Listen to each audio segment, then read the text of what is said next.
All right, we've started. Good morning. Thank you all for joining this webinar. We're going to give it another minute here to let some additional folks log on. We do have about 85 attendees that registered for the event, and we have about a quarter of you logged in thus far. So I think we'll just give a couple more minutes to allow those folks to get logged in here.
Okay, it's about 9:01 here. Sintra, it looks like we have about 66 attendees 67 that have joined us now.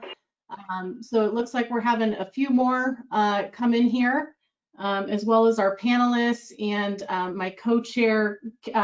Let's see, Mick Hoover, are you on the line yet? I am. Good morning. Oh, thank you. Good morning. So Sintra, if you want to go ahead and kick this off, that would be great. Absolutely. So good morning, all. Thank you so much for joining us in this strange yet innovative time that we're in. First, I'd like to thank you all for being here, giving up your time this morning to join us. I think this is going to be a great discussion led by Cheryl Colbert, who is the committee co-chair, healthcare committee co-chair, along with our newest co-chair, which is Mick Hoover with Dignity Healthcare, and Cheryl Coverts with the City of Avondale. I'd like to just give a little special shout out to Cheryl's leadership. She's been the co-chair for this committee for a number of years, the entire time I've been at WESTMARC and beyond, and she's always managed to come up with some creative and innovative solutions to whatever issue we're dealing with. So this being one of them, and having the technical expertise of Mick Hoover alongside her, I think this is a great team. So looking forward to this morning's dialogue. I'll turn it over to both you and Mick. Cheryl. Perfect. Thanks, Sintra. I wanted to start out with just some quick housekeeping discussions. If everybody could keep their phone on mute or their microphone on mute. Christina, I don't know if there's a mass mute out there for all of the attendees, but just for housekeeping purposes, to make it an easier listen opportunity, that would be great. There is a chat function on this GoToMeeting on the right-hand side of your screen, or wherever that box may be on your screen. Please feel free to type in a question there. Those questions will be moderated. At the end of each discussion period, we will allow for those questions to be addressed to the subject matter experts that are going to be speaking with us today. And so feel free to use that chat box there, or send a private message if you so desire, and I can try to answer that, or Mick as well. I wanted to introduce Mick Hoover. Sintra mentioned him as my co-chair. Mick is the new co-chair replacing Sonia Nelson. from Abrazo, who has done a phenomenal job over the last several years as my co-chair for this committee, and bringing on Mick Hoover, as another system expert from Dignity. It's just such a pleasure, and we're so excited to have you, Mick. Thank you so much for your leadership and your ability to just jump in feet first and really, help us navigate these really uncharted waters that we're all faced with today. So appreciate your leadership, Mick, and look forward to working with you. We'll definitely have a strong team with you by my side, so I really do appreciate that. I wanted to also— Thank you, I appreciate it. Yeah, absolutely. Thank you. So we're going to get started off here. We do have a lot packed into an hour-and-a-half agenda. So in keeping, all of your calendars in mind and being respectful of that, I want to make sure that we're sticking to the schedule pretty well here today. So we're going to go ahead and kick it off here this morning with Marcus Johnson with Vitalist. Marcus is an incredible asset to the West Valley. It's always such a pleasure to hear from you, Marcus. And today we're just really excited to hear from you on the regional healthcare needs. You've been such an incredible partner with us for this asset and assessment gap analysis in the West Valley. And so I want to kick it over to you now, and you can discuss with the group what we've been working on and what your focus is here. Sure, thanks, Cheryl, and good to see everybody online right now. I've been having some internet issues, so if I come in pretty choppy, just let me know. Hopefully, I'm calling in right now, so hopefully the telephone line isn't as choppy with audio. So what Cheryl is alluding to is a West Valley Healthcare Workforce Needs Assessment that we've been kind of kicking around for the past handful of months. The goal is to really look at what are the current workforce needs within the West Valley, and then also what are the future healthcare workforce needs in the West Valley. We've had a handful of brainstorms about like what would this actually look like. And so I think in the handout section on the menu to the right of your screen, you can actually see the concept paper that we've initially put together on what this report would look like. So within that concept paper, you can see that there's three main aims for this project. The first is to look at what are the current and future health needs of West Valley residents. So health needs big picture, not just traditional kind of medical care, but what are the rates of diabetes looking like? What are the socio-demographics showing us about what the health needs will be now and in the future? The second piece is really looking at what are the healthcare positions and the skill sets that will be needed to address the West Valley residents' needs now and in the future. And then finally, creating some sort of a list of priorities or recommendations that West Valley leaders can use to kind of create a game plan for building tomorrow's healthcare workforce for the West Valley. There's a lot of great data that's already out there. There's a ton of information on certain websites that talk about what are some of the vacancies right now for the Greater Valley in terms of healthcare workforce needs. There's a lot of public health assessment data that's out there, whether it be from local health departments or local cities that have done needs assessments for the health issues of their communities. So ideally, it's kind of grounding the report in what are the future health needs of a community, what are the healthcare workforce positions and the skill sets that we would need in order to address those health needs, and then how can we create some sort of a framework to start tackling that into the future. So this again is an initial concept paper. What we'd love to get from the group right now is just kind of like a quick knee-jerk reaction about what do we think about this project. If there's any edits or things that we need to consider that we haven't considered yet for this project, please let us know. And then our next step is really going to be starting to reach out to consultants that can potentially start tackling this work. We know that we're all super stretched thin right now, and this is a really, really unique time, but we want to be cognizant of the fact that, when we do get out of the current situation that we're in, yes, things will look a little bit different, but we are still going to be needing to plan for a healthcare workforce to meet future needs, especially for the West Valley, because as we know, it's growing so much. And the West Valley is not just growing on its own as a whole at the same pace. The North versus the Southwest Valley, they're very different communities, and so we're trying to take that in consideration as well.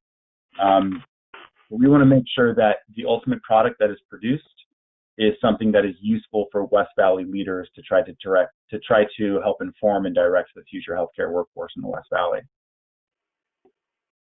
So I'll pause there, and feel free to ask any questions, or if you have recommendations for what this concept paper should include that doesn't include currently, or if you have ideas for great organizations or companies or individual consultants who you think would be adept in helping us with this project, please let us know. We have a handful of folks in the back of our minds, but we want to make this as community-driven as possible to make sure that everyone's input is included.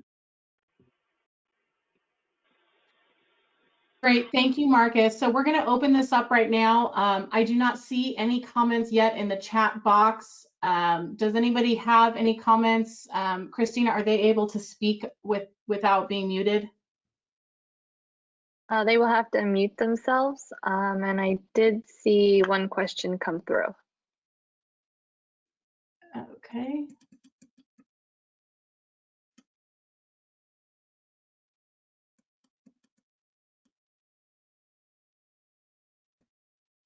Christina, I do not see the question.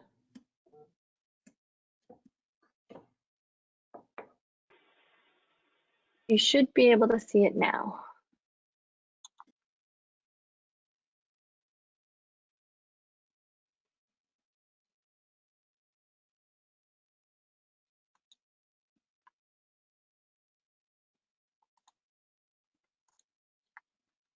Okay, Christina, I can't see the question, so can you just ask the question? Sure. It says, it's from Aaron McKee, and it says, we are seeing a major decrease of labor supply for our specific sector of healthcare assisted living and or skilled nursing positions, RN, LPN, CNA, certified caregivers, which is our largest need currently, and housekeeping. And that's all it says. Yep. That's a great observation, and we've heard that quite often, actually. So hopefully one of the aims of this specific project would be to conduct some key informant interviews with leaders across the West Valley, to speak to folks like yourself and try to get some of that on-the-ground perspective about what the current needs are. Yeah.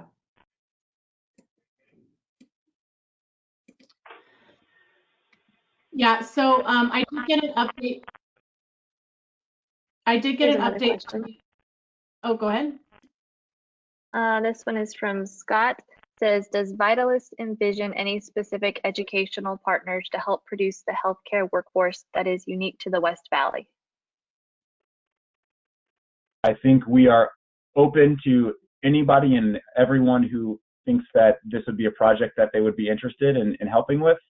Come one, come all, and let's have a collective conversation about, is there a single entity that can run with all of this and figure this out? Or, is this kind of a piecemeal approach where, a university takes on one part or this consultant takes on another part? I think that we're really open to those discussions right now.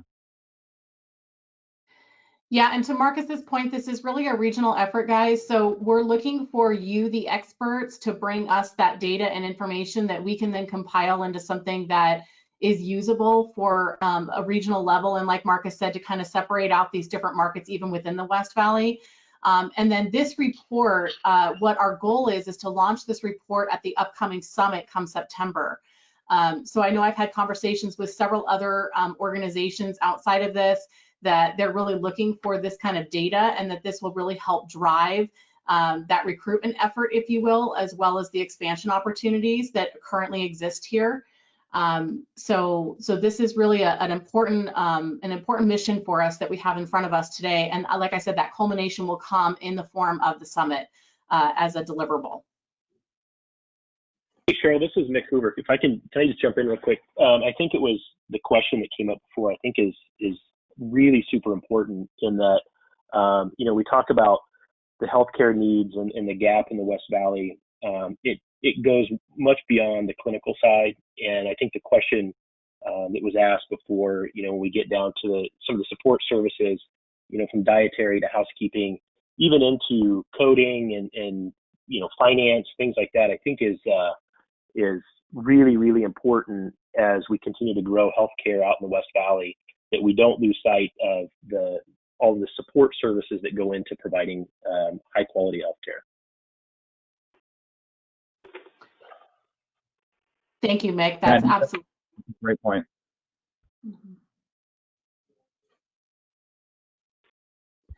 Okay, do we have any other questions for Marcus on this subject? Again, we encourage all of you to be a part of this. It really is going to take this entire community coming together with those specific experts that we know we have in our own backyard to create this and make this happen. So thank you so much, Marcus, for your leadership in this endeavor, and we look forward to the product that will be to come in September. So thank you. And Mick, I'll go ahead and throw it over to you now for the next introduction. Yeah, sure. Thank you. So kind of keeping with the workforce discussion, turn it over now to Christine Gannon to talk about today's workforce needs, discussing the Patient Navigator and National Certification. So Christine? Thank you. Good morning, everyone. Pleasure to be here with you this morning. I wanted to tag on to something someone said just before this in terms of healthcare shortage. So in other states like Ohio, they are tapping into workers that have been laid off in the retail industry and hospitality right now and upskilling them for the support services role. So we're going to talk specifically for a couple minutes about the Patient Navigator and Advocate, but I think that's an opportunity as you look at the assessment and look at the workforce opportunities. So a Patient Navigator, and also interchangeably known as an advocate because they're either advocating or navigating in the healthcare system, is a profession that's been ranked as one of the top 10 over the next 10 years by the Bureau of Labor and Statistics. And traditionally, they have served in a hospital setting. More recently, they serve in private pay and private care as well. But there hasn't been, until recently, the last few years, a national certification available, any kind of a board certification similar to sitting for an exam.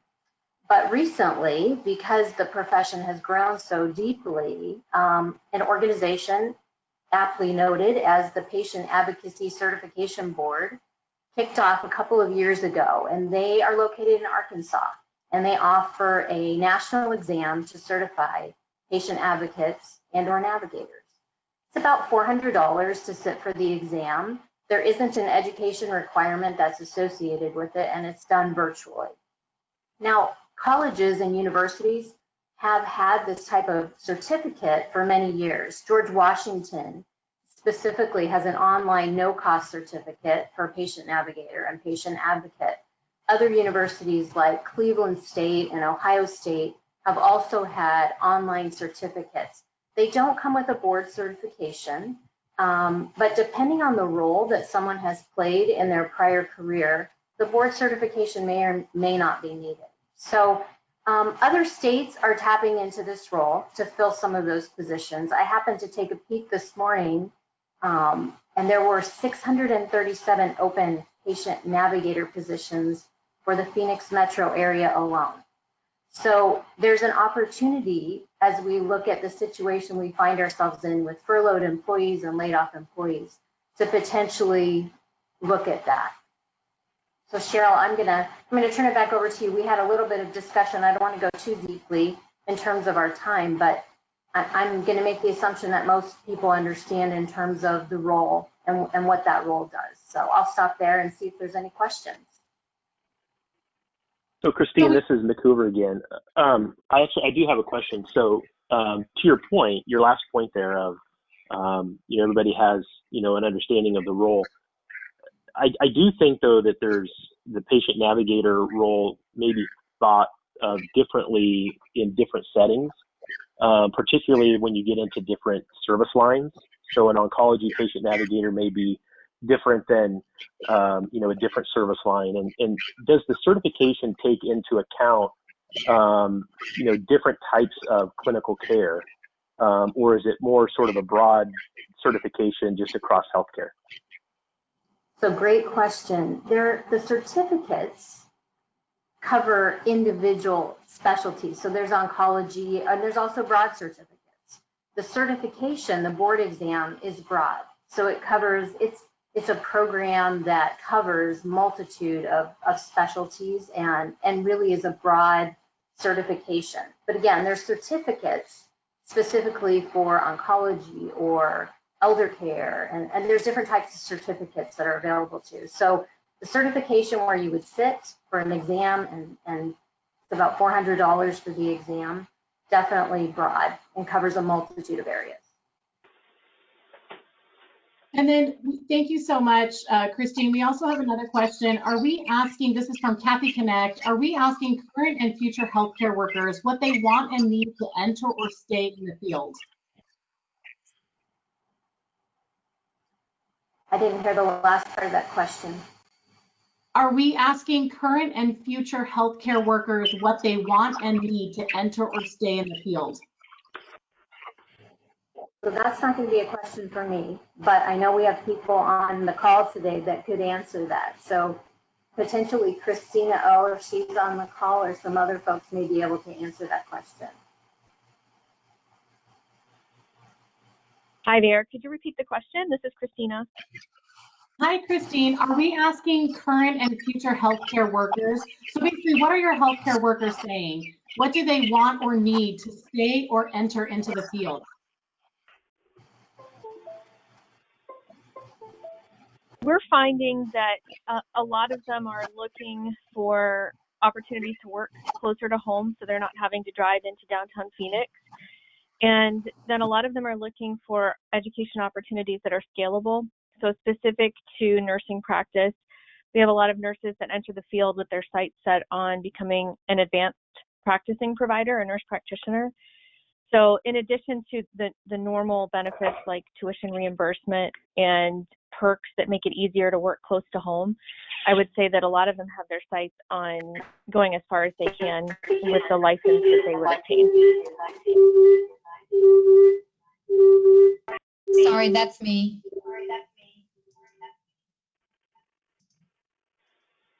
Centra, did you mute yourself right now?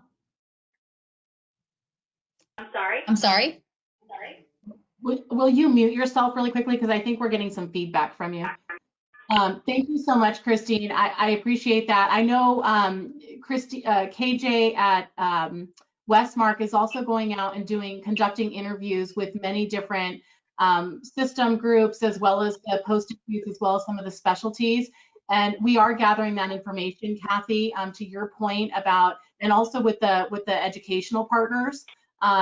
You know, whether it's WESTMARC, whether it's the collegiate programs that are offered. And so we are looking into that holistic view as to what this looks like. Not only what are the needs within the healthcare system, but what are the desires from those entering the workforce as well. So I hope that answers your question. I do have another question here from, I'm probably going to butcher this name, I'm sorry, Speranta Cleese.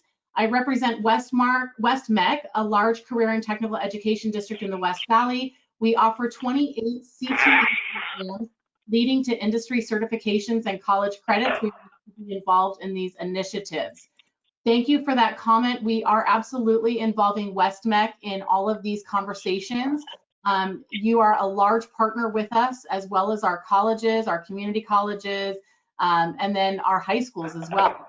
So we are involving all of those, but I do appreciate the conversation here with WESTMARC. You're like I said, you're a very large partner in that process moving forward. So thank you for that. I have a question also from Stephanie Fogelson. Arizona is a full scope state for naturopathic doctors. Have our systems begun to use doctors? Thank you, Stephanie, for that question. This is a conversation that comes up very often with the naturopathic group. And I would like to throw this question over to either Courtney Opog from Banner Estrella or Christine O with Brazo, or even Mick. So this is Courtney. I would share that I think we are in the early stages of looking at integrative medicine. It is certainly a journey, and it is not a space that I think many health systems have fully jumped into at this point. Okay. Thank you so much for that, Courtney. Yeah, Cheryl, this is Nick. I would echo that. You know, I think that we kind of in different areas, particularly in our neuroscience, we dabble in it a little bit, but not. I don't think it's something that's been widely implemented at the health system level yet. I agree with Courtney. Yeah, we'll look forward to seeing where that goes in the future. I also received a question from Courtney Opog with banner for Christine Gannon. Can you please speak to the difference between a patient navigator and a health coach? Good question. So patient navigator, a health coach, care coordinator, a patient advocate, they all take on a little bit of a different twist depending on where they're practicing. So if I'm in a hospital setting and I'm a patient navigator, I potentially have the role of care coordination. And I'm ensuring that between the patient, the family, and the healthcare provider that there's patient satisfaction, and there's good, clear communication. I think health coach, quite honestly, is different. It can take on a number of roles depending on the environment that role is being utilized. So again, navigator, advocate, health coach, care coordinator, they can all be used interchangeably, and the role is designed based on the provider. I hope that answered your question.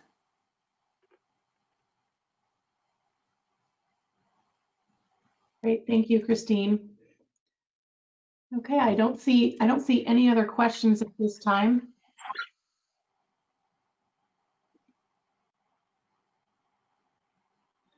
Okay, so we're going to go ahead and move on to our next topic, which is very critical, especially in a time like this. We're seeing more and more of this come out of the woodworks. The behavioral health impacts in today's economy and what's happening in the world today. So here we have Jessica Black with us from Avondale's Copper Springs Hospital, the CEO there, to talk with us a little bit about the input from various, what's happening in her world right now. What are you seeing, and where do you see this going in the future? Good morning. Thank you for having me. So in behavioral health care, we're seeing a couple of different things go on. The first thing that I would say is that based on what's going on in the community in our world, we're seeing an increase in the amount of folks that are coming in for alcohol abuse, and then mental wellness services without use. So this is a little bit of a flip from what we were seeing before with prior to this, we saw a lot of heroin, fentanyl, detox, those things. So we're seeing more of what we would call traditional psychiatric patients. The other piece, though, that we're seeing is that with people being afraid, they've got that fear, they don't want to come out, they don't want to leave their house, they're not wanting to come in for services. So that's only increasing their depression, their anxiety, the things that they need addressed when they're isolating and they don't have the appropriate coping skills. So for those folks, we're seeing an increased need in outpatient services that can kind of come to them. With saying that, Copper Springs, along with other behavioral health facilities in the Valley, have made a transition to assessing people electronically from their home so that their needs can be determined then. And we've had an interesting twist to now running group therapies via telehealth. This is really not common space for behavioral health, and it's something that we had to quickly adapt to. If you know anything about behavioral health, it's that isolation is typically a trigger for people. And so now we're asking people, and they're asking us to stay in their homes while they're getting treatment electronically. So as those needs grow, we actually see a space for outpatient, and then kind of adapting to what comes next, right? Like I think every week, healthcare, sometimes every day, making a change based on what's going on, what the data is saying, what the CDC is recommending, and still being able to meet the needs of our community. I was also asked to talk a little bit about the domestic violence piece. So we just had some new numbers come out for the Phoenix metro area for domestic violence service calls. There was an increase of about 5% service calls in March. In the first 2 weeks of April, we've seen another bump of 15%. So from the behavioral health side, again, now we increase, oh, I just got to pull. Now we're increasing the need to service those folks that are in domestic violence situations, they typically need a safe space in addition to the services that they're going to need to seek to deal with the trauma, the isolation. They a lot of times have financial issues, etc. So there are a lot of different things that are playing into what's happening in the behavioral health field, and I personally anticipate these to continue to become more complex and the needs to become greater.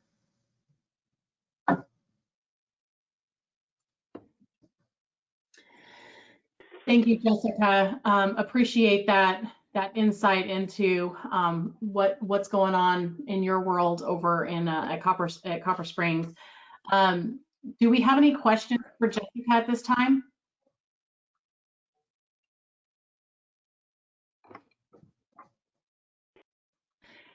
This is Sintra. I do have actually a question. Jessica, I almost felt like you alluded to this a little bit earlier. Is given some of the shifts that you have had to do with providing services to patients in isolation right now, do you see some of those some of the current practices that you've put in place?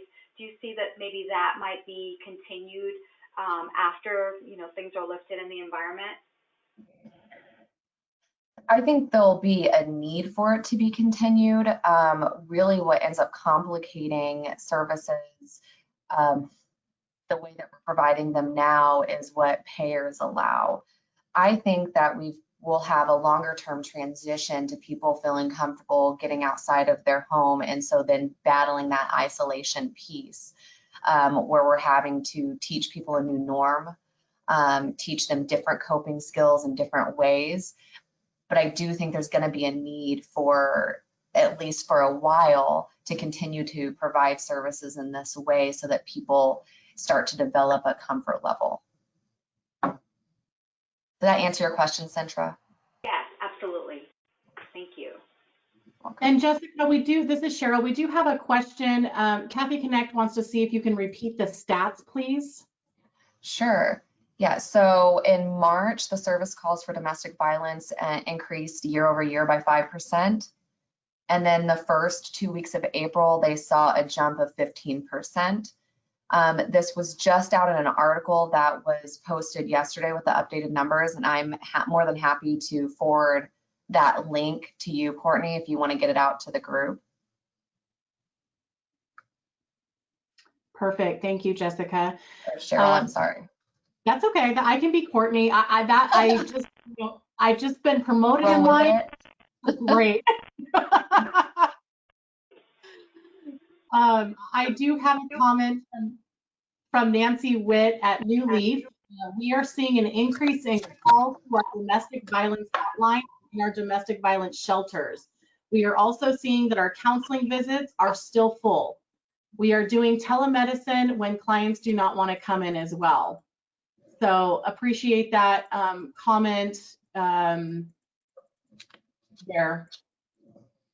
Marcus Johnson also has a question here. What has been your experience, Jessica, with telemedicine and payers following the governor's exec orders to expand telehealth access? So it's actually been fairly easy with most payers, especially the state payers. They've really adapted. They send out communication. Our bigger issues come with the federal government payers. So like TRICARE, they're not allowing hospital-based outpatient services to do telehealth. They're requiring their folks to come on site, which is opposite, of course, from what we're wanting in this pandemic. Outside of that, though, the other payers have really fallen in line, and they've been pretty wonderful to work with having to adapt quickly. That's good to hear, because that's always the thought process on the other end. Yes. So it's good to see that everybody's coming together. KJ has a question. Are there HIPAA challenges related to remote telemedicine, especially with group therapies? And that's a good question. There absolutely are. So everybody uses a little bit different technology, and you have to make sure that the technology that's being used is going to be confidential. So we use Zoom, and the best way to make sure that we're staying compliant is to make sure that we give a new ID for each group session that's running so that there aren't people in there. Also, it's the clinician's job to make sure that there are no extra folks in the group that shouldn't be in there before proceeding and throughout. Outside of that, we just really been paying attention to the Office of Civil Rights, the OCR. They're giving a lot of guidance on what to do and how to do it. And they're kind of loosening up because they know that this is just really an unprecedented time with what to do. But there are some challenges.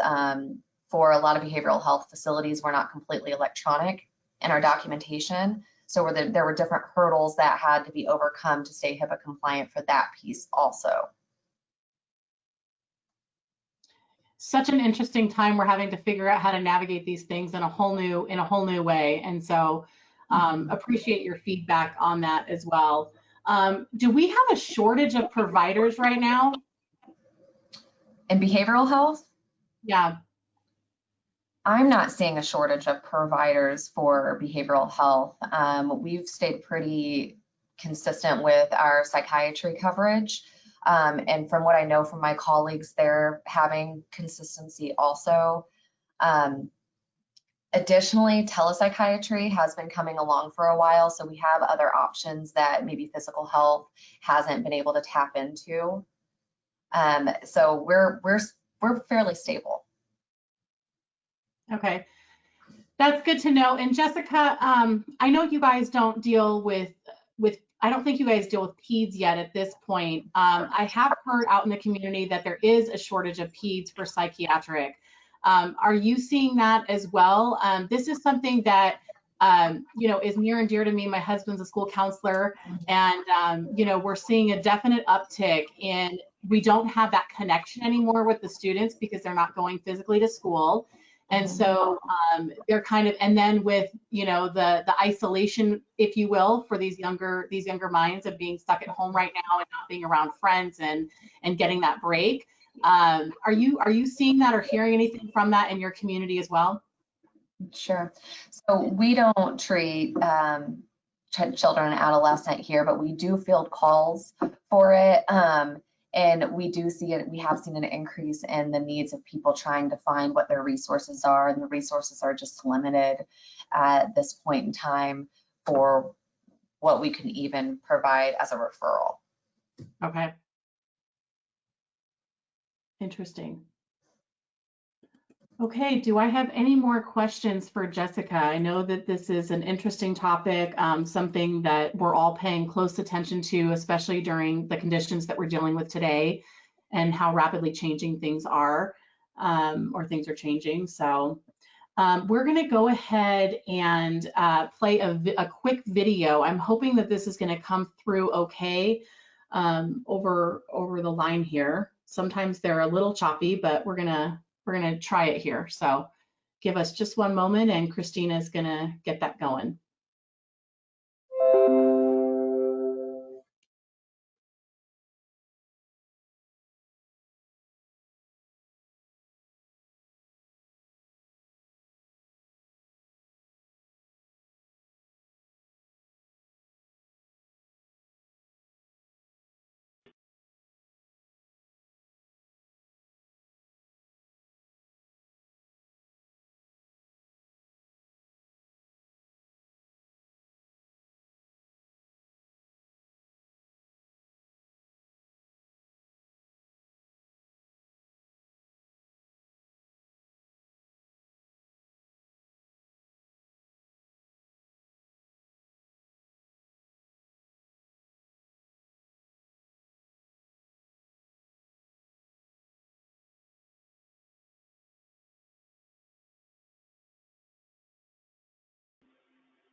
So that's a video that Banner created and put together. We wanted to show it. Obviously, it's very timely right now in this time where we're finding these healthcare workers are true heroes in this country. So just wanted to give a shout out to Courtney and her team at Banner, and thank you for putting that video together. I know you guys created that prior to the COVID outbreak, but it's very timely at this point.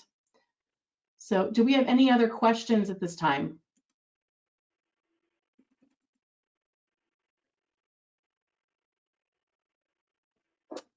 Okay, Mick, I'll go ahead and throw it over to you, please. Sure. So the next topic is really a general update on our regional healthcare systems. I think it's a very timely topic. We have Courtney Opog from Banner Health and Christina O from Abrazo to talk about where we are with our COVID preparedness and kind of give a general overview of where things stand from a COVID pandemic standpoint. So Courtney, I'll turn it over to you first, and then we'll hear from Christina. Perfect. Thank you so much. You know, I think the video to me is really a great illustration of really the role that we serve in the community. So really, we, you know, regardless of your health system, right, we're here to take care of the needs of the community. That's what we're called to do. That's what we are proud of doing. And I'll just tell you that the community support for healthcare workers and first responders has been just really tremendous. And I think it has really helped boost the morale and the engagement of healthcare workers throughout the country in fulfilling really their call to action. So to me, it was a great symbolism and appreciation that really we're here to take care of the community, and that is in good times and bad, and that's exactly what we're doing right now. I think generally I would also share that any health system is really part of their ongoing charge is to make sure that we are prepared from a disaster standpoint. Typically, most of us think of mass casualties or IT challenges or heating and cooling challenges, and obviously there's certainly preparedness activities to support those on an ongoing basis. Most of us probably don't typically think about extended disasters, and I think most health systems in Arizona, if not in the country, have really been in disaster mode for about 2 to 4 months now. And so when you think about the intensity and the ongoing planning and management, if you will, through up to 4 months of disaster-related activities, it is certainly no small feat. But most of us are prepared and have plans and have been working through our disaster preparedness plans really daily, hourly, weekly, and monthly. So I think the other thing I would add to that is one of the things that is certainly beneficial for most large major health systems, Dignity, Honor, Copper Springs, Tenant, we're all large healthcare systems. And so the benefit I see for all of us is that we are trying to act as one, not really as an isolated body or hospital. And so the planning, the resources, the access to equipment and supplies, and the execution is tremendously powerful when you think about the size and scale and really the help that we can garner through a large healthcare system as opposed to a single isolated hospital. I will tell you that today, I think Christina and I, we've been chatting pretty regularly over the past couple of weeks. I think we are all feeling like we are in a much better space.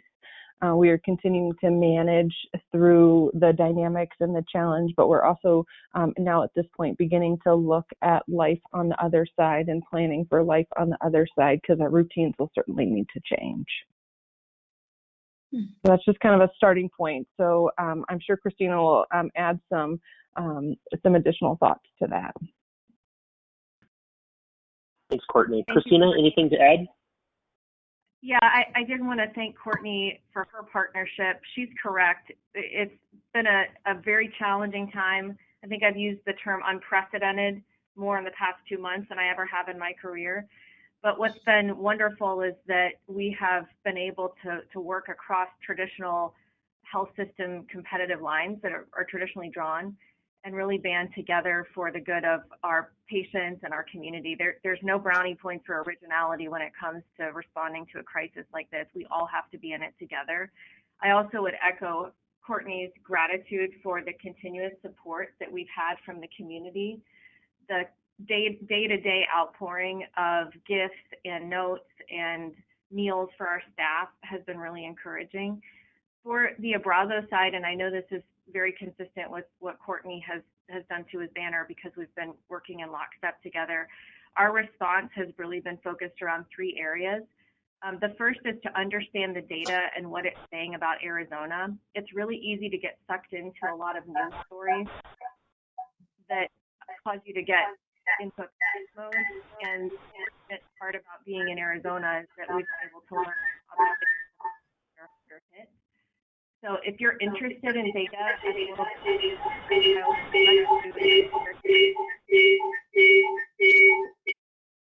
don't know if anybody's hearing that feedback. I can give you a second to try to address it.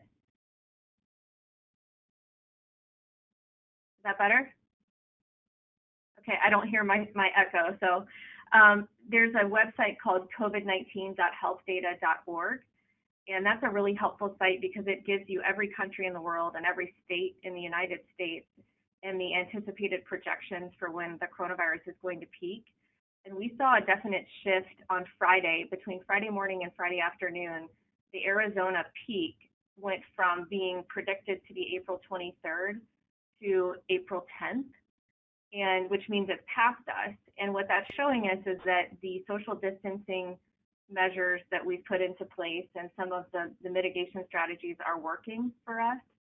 So we've tried to be really transparent with our team, our staff, and our doctors and really keep it in perspective. Some other interesting data, across the nation, there's been about 4 million total patients tested, and 80% of those patients come out negative. If you take that down to the Arizona state level, there's been about 51,000 patients tested as of yesterday, and 90% of patients are coming in negative. So we're trying to get better with our testing modalities, but we think it's important, especially for Arizona. We've been really blessed to be where we are and to learn from other areas that are harder hit. The second area that we've really focused on is protection for our patients and staff. And like Courtney said, we're all part of bigger healthcare systems that have national levers that they can pull to get appropriate protective personal equipment. And so we've been walking a tightrope with our teams to make sure they have exactly what they need, but because we couldn't predict the future, make sure that we're vigilant about conserving where possible. And then the last piece is really just getting prepared, as Courtney said, to ramp up back to the new normal. And I know that Banner, Dignity, as well as Tenet and Abrazo are working with Governor Ducey's office and the Department of Health to determine what does it look like when we begin to reopen services for medically necessary procedures. We all have concerns that there will be secondary health issues that will come from people foregoing care because they're afraid to go out into the community or visit the hospital or get the care that they need. And we also heard about that on the mental health side too. So we're trying to make sure that we're approaching the Capitol with a request to make sure that there's consistent criteria and that we're not necessarily focusing on one specific hospital or rural as opposed to urban hospitals, that we have a consistent approach for the entire state of Arizona. And that's pretty much our perspective. Again, I want to thank Courtney for her partnership and thank all of you for your support. I think this is Courtney. I'll add just one additional thing that is likely true for all of us. Jessica spoke to the integration of telemedicine and telehealth that they were seeing in the behavioral health services team right now. And I think that this has been a great prompt for private practice, for really ambulatory patient services and hospitals to really more readily embrace telemedicine. and we might have needed that prompt or have been ready for that prompt or anywhere in between, but I think it's been a good prompt for everybody, and I think that it will certainly be a key aspect of our new reality moving forward. So totally echo Jessica's sentiments in that regard. Wonderful. Thank you both. This is Cheryl. I do have a question that came in. It's regarding testing. So we've talked about ramping up the antibody testing. We talked a little bit about, the test results that are coming in. Is there any word on the antibody testing, or both testings for that matter, and ramping that up in the state, or having that offering a little more widespread? I think testing availability, both, for today in the traditional testing as well as rapid testing, I think that will be ongoing conversation, and the role that will play as we continue to reopen our hospitals up into accepting patients a little bit more readily than we have in the past 6 to 8 weeks. Christina, anything you want to add to that? I would echo that. There's a lot of discussion about beyond antibody testing, just testing for the virus in general, and what happens when we start to slowly reopen hospital services for medically necessary and more elective procedures. And I think there's an understanding that there's a high false negative rate with a lot of the testing that's out there. And so a lot of the recommendation that we have followed with some other CMOs in the state is to try to put criteria around the populations that we would test as opposed to others. So people that have chronic conditions, or people that have a history of being exposed to the virus more than others.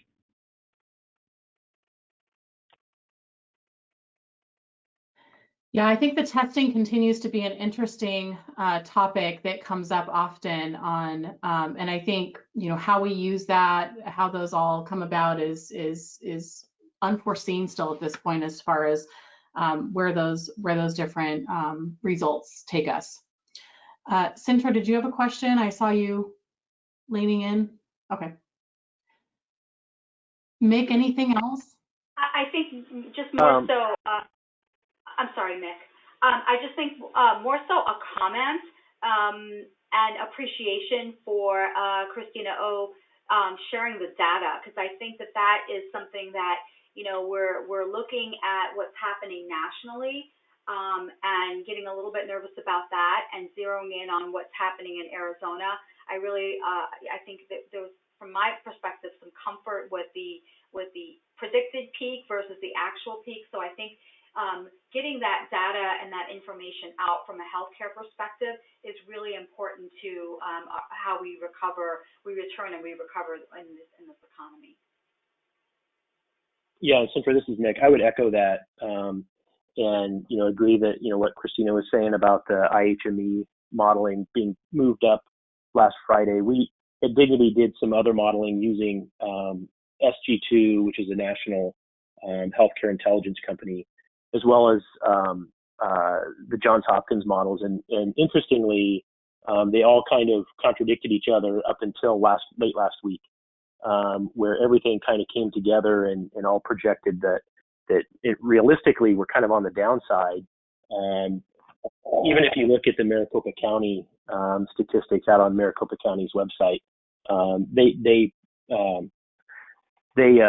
show daily hospitalizations, daily positive case numbers, and even looking at those with a 5 or 6 day delay in testing, even that's starting to show the plateau and possibly even the downside. So given that, I think I would ask a question of Courtney and Christina.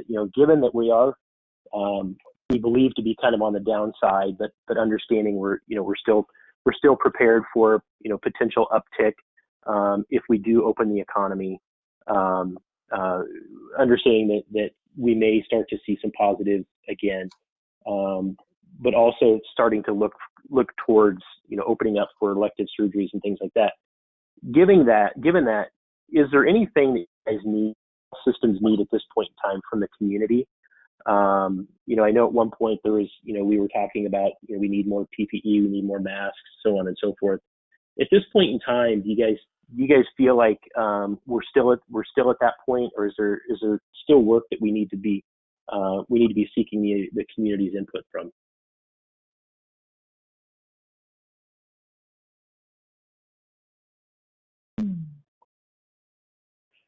So this is Courtney. I would say that while we're talking about, you know, potentially reopening for more medically appropriate and elective procedures, and as we continue to think about reintroducing visitors into the health system and bringing more employees back into the work environment, I think the reality is that we're not going to be done with this for the foreseeable future. So I don't anticipate it's likely going to go away.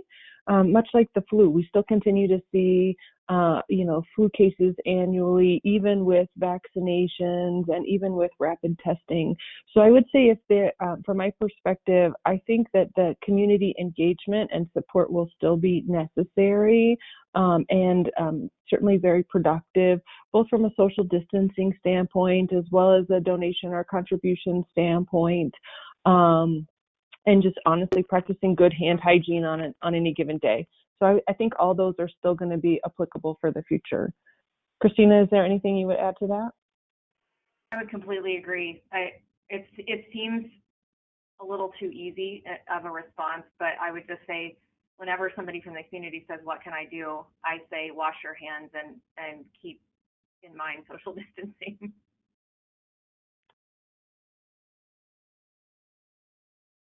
Yeah, I think there's going to be tremendous new hand hygiene and healthcare habits that are going to be established as a result of this.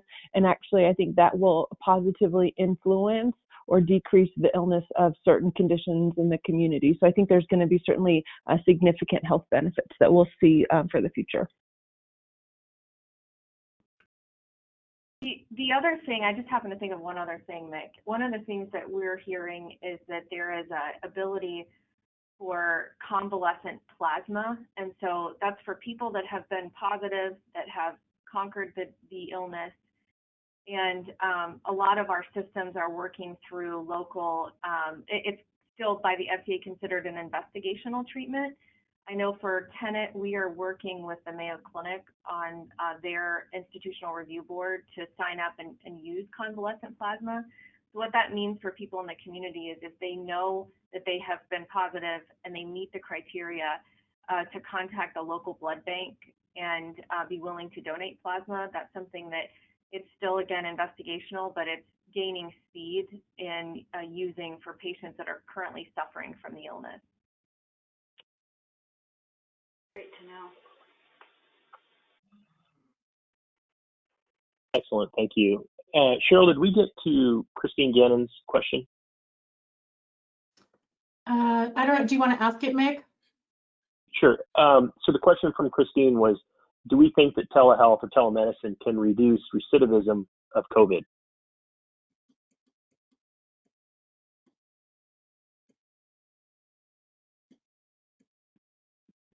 Courtney or Christina, any thoughts on that?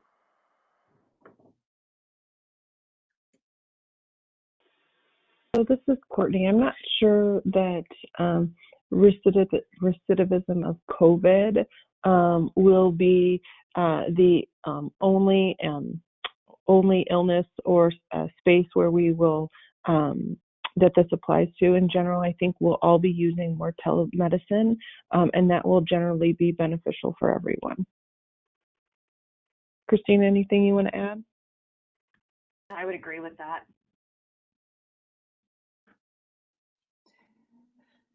Thank you both so much. I think, and Mick, thank you from the system provider aspect and perspective. I think this is such great insight for all of us to hear. And back to Cintra's point, or whoever made that point on the national news versus the local Arizona news, it is a very different picture based on where you're located within the country.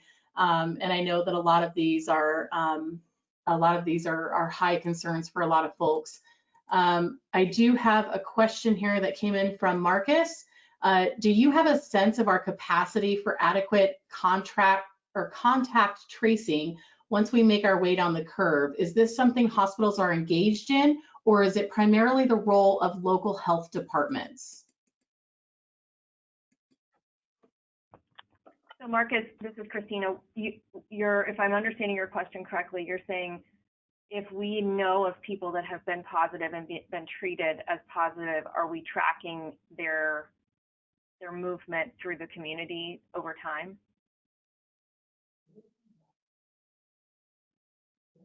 Yes, and the people that they come in contact with, to be able to notify them and have them quarantine themselves for 14 days.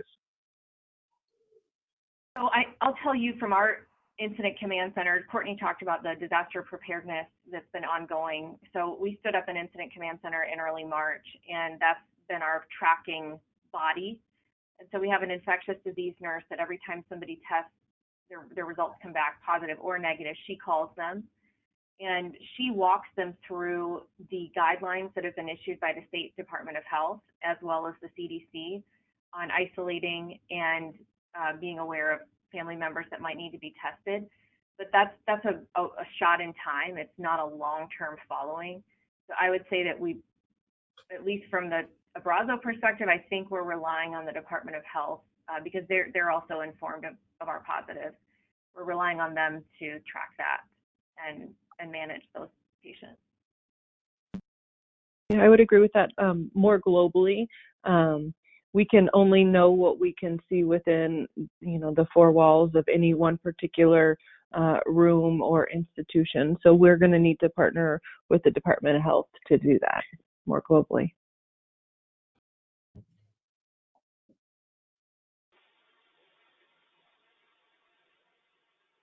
Wonderful. We know that you guys have gone through a lot on the system level, and we really appreciate all that you do for our communities locally here.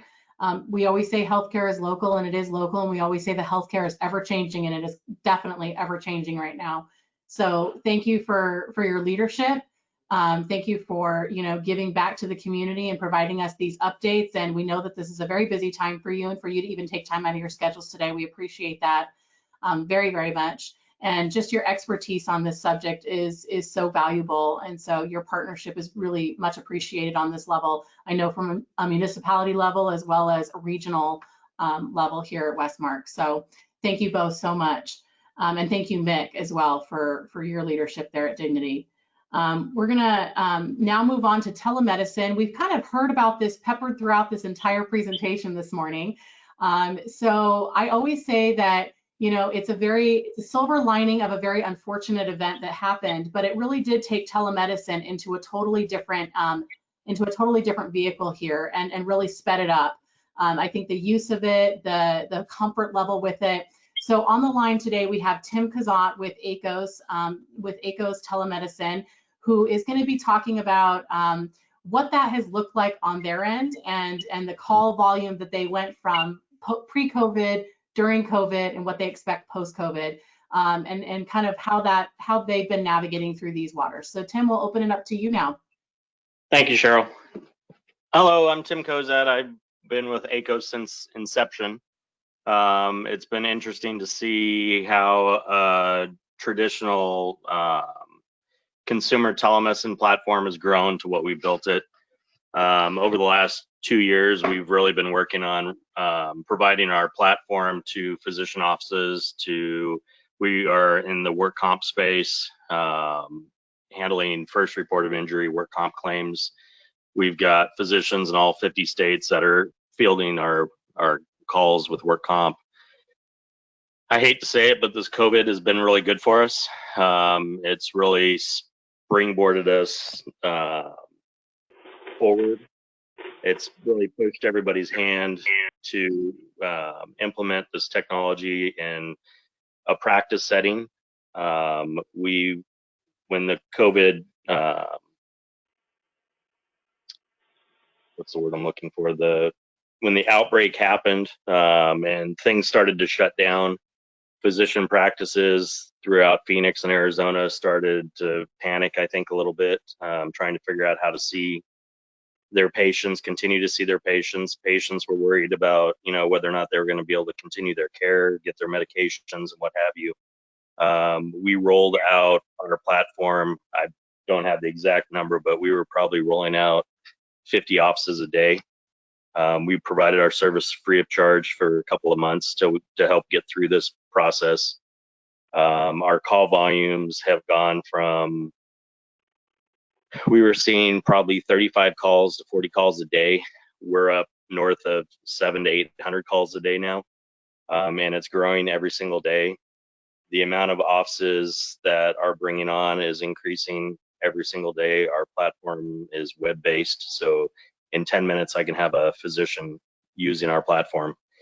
And the other great thing, the question came up about using Zoom and how HIPAA compliant Zoom is. I know President Trump said, we're going to relax the standards on HIPAA, but all of us that actually work in the medical field understand that that's all fine and dandy. But, when the whole thing is over and somebody gets a hold of somebody's embarrassing doctor call, that's going to create a huge problem. Our platform is fully HIPAA compliant. It's always been HIPAA compliant. We've always strived to exceed the HIPAA compliant regulations. Our platform's constantly being tested for any kind of insufficiencies. In the work comp market, everybody knows work comp is very litigious. So, when we built our work comp product, HIPAA compliance was probably the number one thing that we had to look at to make sure that we exceeded those standards. How do I think this is going to affect moving forward after this whole thing's over? I think it's going to show physicians that they can free up a lot of space in their schedule every day to see more patients. They can see more patients without increasing their overhead, because now physicians have the ability to start a clinic early in the morning before staff gets there, work through lunch, see patients later, see patients on the weekend. We're all busy. I don't particularly have time to go sit in a physician office for 2 or 3 hours or longer just to get my refill on my medication that I might be on. That's a maintenance dose. I could spend, 2 minutes on a phone call with a physician any time of the day and satisfy that. So I think this is going to continue to grow telemedicine. One of our other aspects, we've built a partnership with Albertsons Safeway. Albertsons Safeway had built out something like 3,000 clinic locations in their stores. We have exclusive rights to operate in those locations, and we've got a AI-driven kiosk, so the patient can start their visit at home on their phone. If they need to have a CLIA-waived test, they can go to one of these clinics, continue their telemedicine visit at a Safeway store, and get their prescription within 15 minutes if the doctor orders a prescription. If the patient needs a higher level of care, we have a network of urgent cares that we work with, and at the end of the day, if they need to go to a hospital system, they can go to a hospital system. Our nurses and care coordinators will help direct them to those appropriate levels of care, which also impacts the insurance world. It helps cut costs in healthcare, and that seems to have been a real hot topic over the last few years. How does everybody cut costs? How do we grow our practice but still manage to cut costs? Telemedicine is an easy route of doing that.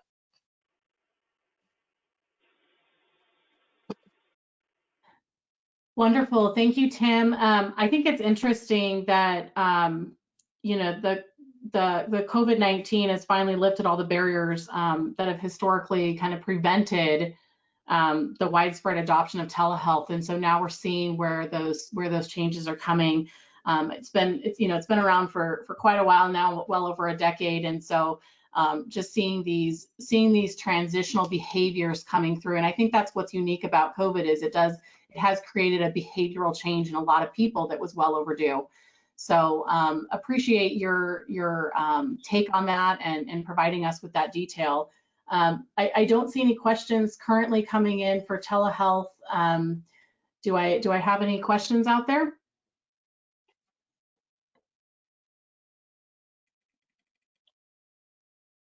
Cheryl, I have a statement about telemed. I first was introduced to this about 7 years ago, 6 or 7 years ago. My husband swears by telemedicine, and I always thought it was crazy witchcraft until I actually used it, and I'm hooked on it. It's incredible. Again, I think it's going to really help relieve some of the hospital systems where they can focus more on caring for patients that really need to be in there, as opposed to some of us that may just maybe need some antibiotics or have a cold or something like that really just kind of need to talk through what's going on. I think it's such a fabulous service for that, those easy fixes, if you will, and to free up just the system overall to really take care of the folks that need to be cared for in the hospital environment. So kudos. I'm thrilled to see that this has now become so popular. Well, Sintra, I think Tim and others are excited about another new adopter that has joined the forces here. I do have a question from Michelle Pino on the phone. What do you do about measuring vitals in the future on telehealth? That's one of the downfalls that she sees. What are we doing to address that? So for ACOS, that's key with our Safeway partnership. Our AI-driven kiosks have the capability of having a patient walk themselves through a physical exam. Our kiosks are equipped with a stethoscope that can listen to breath sounds, heart sounds, and it's recording all this information. It has an otoscope. It can look in the ears, up the nose, the back of the throat. It's taking high def pictures and video, and it's got a blood pressure capability, scale, pulse ox. It's asking the patient questions, formulating a top 5 probable diagnosis, and as it's doing this, it's building a chart note, so it's automatically scribing for the physician, and it sends all of this information over to our telemedicine provider that then comes on the line and sees the patient through video platform. So I think that's really going to solve a lot of that problem. Is it going to solve everything? No, we haven't figured out a way to suture or fix broken bones through telemedicine yet. But who knows? That could be in the future. That'll take another time for Sintra to get used to that, I think. So that addresses, Tim, I think that addresses the comment that Michelle made. If you're going into a clinic, if you will, like at Safeway, how are they addressing this if you're at home and just calling in to the telehealth? So we have a chronic care management platform where we can send a kit out to the patient that contains a blood pressure machine, that contains a scale, everything's Bluetooth, connects directly to your phone. That's one way of dealing with it. In a traditional telemedicine platform, telemedicine treats episodic care. So it's dealing with, oh, I've got a sore throat today, I don't feel good today. Even if you go into a doctor's office, 9 times out of 10, the doctor's already made up his mind before he even walks into a room about what the course of treatment's going to be. Unless he walks in there and sees something funky, it's going to be a Zithro pack, it's going to be a this or a that, and out the door.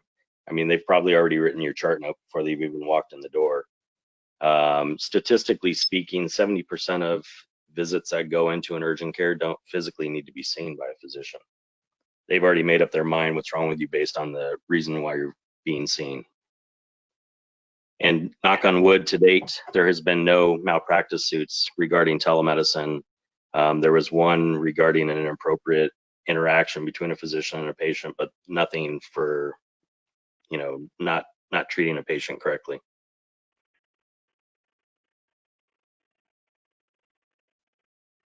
Wonderful. Thank you, Tim. Christina, are you seeing any other questions on your end?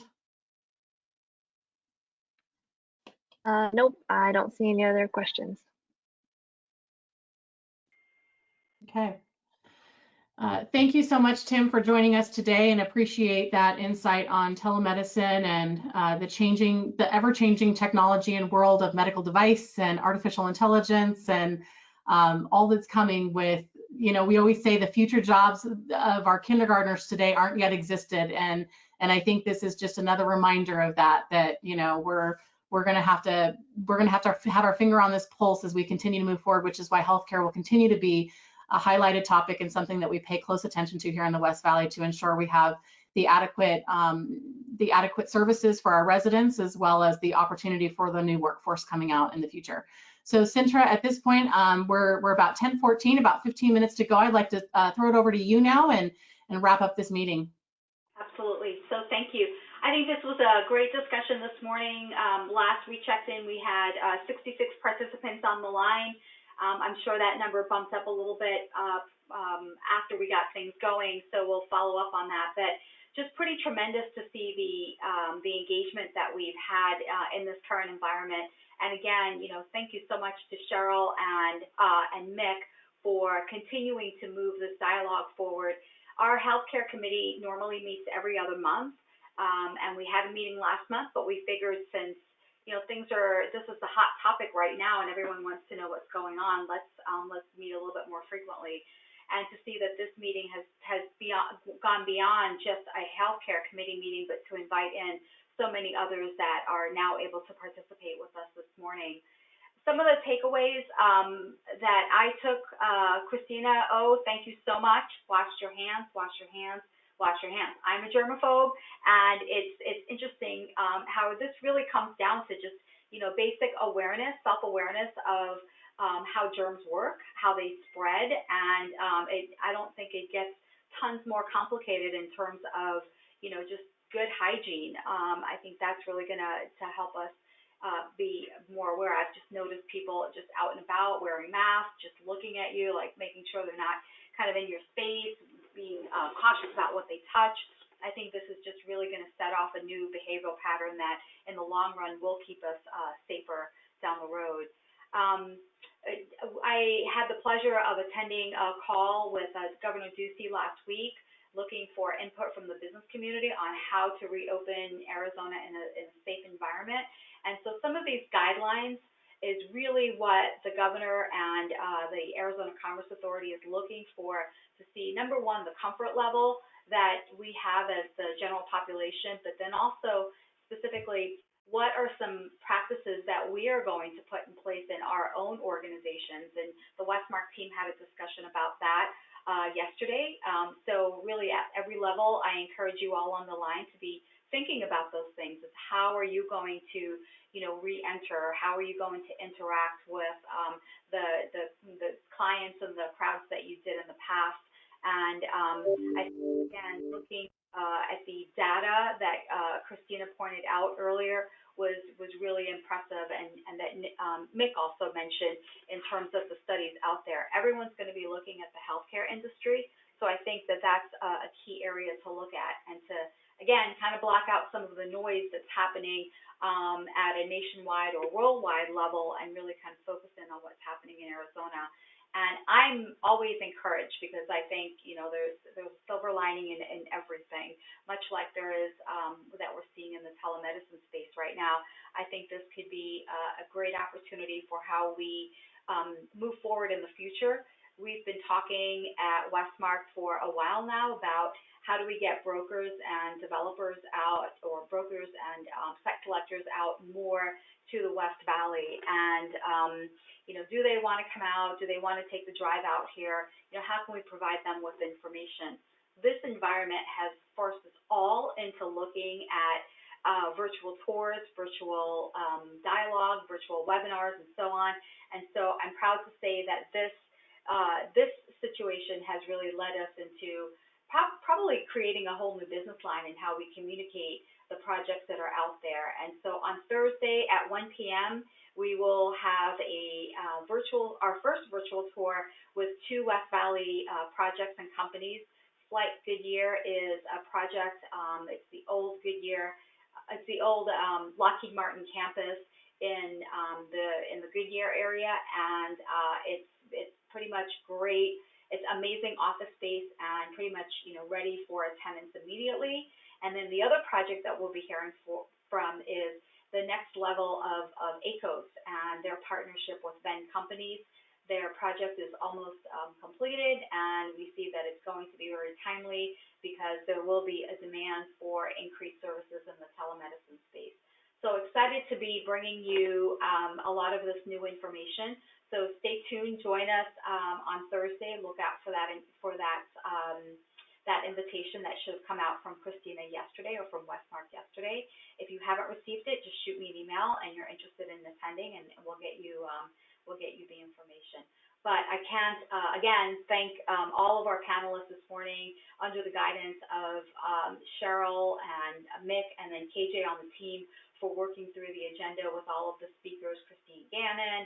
I hope I don't forget anyone. Got Christine Gannon, Marcus Johnson, and then our healthcare professionals, Christina O, Courtney Opog, Jessica Black. Thank you so much for just telling us about what's happening in behavioral health with this, and then of course Tim Kozat leading us into the future. So with that, lots to say, and just excited about everything that's happening, and thank you all for your time today. Sintra, one more real quick before we go. This subject is really important, guys. We know that. That's why we're holding these special meetings. As we continue to work through some of these other unknown areas, if you will, about reopening and all of that, we might put another one of these special meetings together. I'm getting some feedback from folks right now on my cell phone and other places that this was, they felt like these were important topics that were addressed, and appreciate this kind of local boots on the ground approach to it, and the partnerships that we have on the phone with that. So keep your eye out, and we will keep you attuned as to any future events that we put together like this.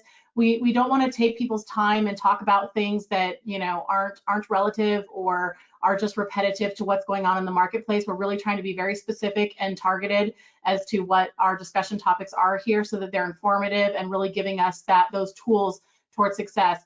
I will say, from a municipality level on the West Valley side of it, we have probably the most boots on the ground I've ever seen before. We've reached out to our small businesses of all sizes, and getting incredible feedback of the support that they feel like they have in the West Valley. And I really feel like this is our differentiation factor here. And Courtney said it best, and we're actually putting together an economic development project right now, but we are with you in the good times and the bad. And I think that that's a true testament to any real community out there of what people are looking for, not only from a business perspective, but a residential perspective and a healthcare perspective. And so, and we know that those heroes are out there on the front lines, and we appreciate that every day, and really appreciate all of you on the phone today. I do want to leave you with this last food for thought as well. Our healthcare committee is a healthy one, as you can see on the phone today. We do have this participation on a normal level within our healthcare committee. And so I'd like to invite any and all of you that are interested in joining WESTMARC and joining this effort with our healthcare group, and having these intimate conversations that I think are really moving the needle in the West Valley, to really look at and reach out to Sintra or KJ and talk about how you can become more involved. I think Marcus said it best. It really is. We're looking for those subject matter experts, and those are all of you on the phone. And so we encourage you to be a part of WESTMARC, to be a part of this healthcare committee, and to look for our upcoming summit, whatever form that may take in September. So Mick, do you have any other final thoughts here? No, I don't. Well said. Thank you for having me as a co-chair. Great discussion today. I look forward to the ongoing conversations. Wonderful. Thanks so much, everyone. This is what you signed up for, Mick. That's right. Thanks, everybody. Thank you.